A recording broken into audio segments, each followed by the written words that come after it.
La curiosité scientifique du prince Albert Ier va bien au-delà de la mer et des fonds marins.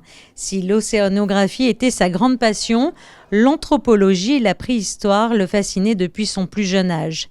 Et c'est en 2022, alors que son descendant, le prince Albert II, effectuait un voyage sur ses traces en Espagne et à l'occasion de la visite de la grotte d'El Castillo, un de ses lieux de fouilles favoris, qu'est née l'idée d'un partenariat entre le musée d'anthropologie préhistorique de Monaco et le gouvernement de Cantabrie, une région chère au prince Albert Ier. Et c'était, je crois, très très clair dans son journal et dans ses écrits, c'est qu'il avait beaucoup apprécié, beaucoup aimé ses visites ici en Cantabrie, avec bien sûr tous les acteurs, tous les premiers découvreurs et tous les premiers scientifiques, bien sûr l'abbé Breuil, Émile Cartaillac et tous ceux qui les ont suivis, le père Robert Mayer aussi.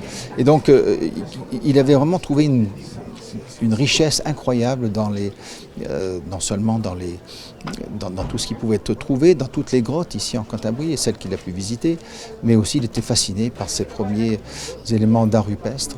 Il trouvait vraiment, il a même écrit que c'était des découvertes qui étaient essentielles pour l'humanité, pour une compréhension de ce que pouvaient exprimer ces habitants d'il y a 13 000 ans. Le centre d'interprétation nommé Centre des Arts Rupestres Prince Albert Ier de Monaco a donc été inauguré hier à Puente Viesgo par le prince souverain, un centre qui présente l'histoire des fouilles archéologiques dans les grottes de la région, mais qui rend aussi hommage au prince Albert Ier et à ses recherches scientifiques sur les premiers peuplements humains en Cantabrie.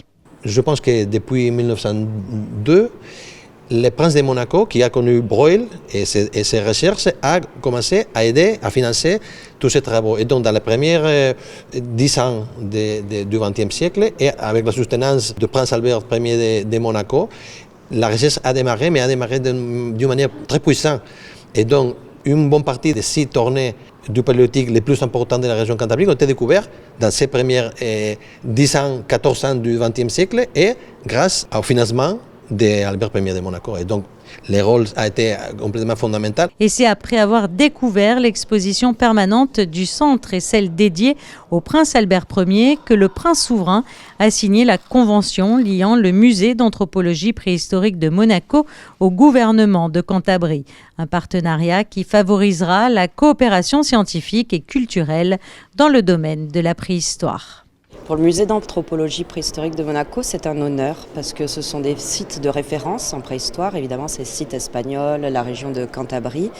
Puis on marche une nouvelle fois sur les traces du prince Albert Ier, notre fondateur. On a de beaux programmes qui commencent dès aujourd'hui d'exposition, par exemple. Une exposition qui est dédiée au prince Albert Ier, à ses recherches en préhistoire à travers le monde, mais notamment en Espagne. Et puis on a aussi des intérêts pour ce qui concerne les problématiques des grottes ornées, des fouilles, des recherches et des études des collections ou même de leur conservation et restauration par exemple. Un moment fort à clôturer cette visite en Cantabrie, tout comme l'avait fait son trisaïeul. 100 ans plus tôt, le prince Albert II a signé le livre d'or en mémoire de sa venue. Nous refermerons donc ce reportage avec les mots forts du prince Albert Ier. Ce sera une des gloires de l'Espagne d'avoir contribué d'une façon brillante à établir la véritable histoire de l'humanité.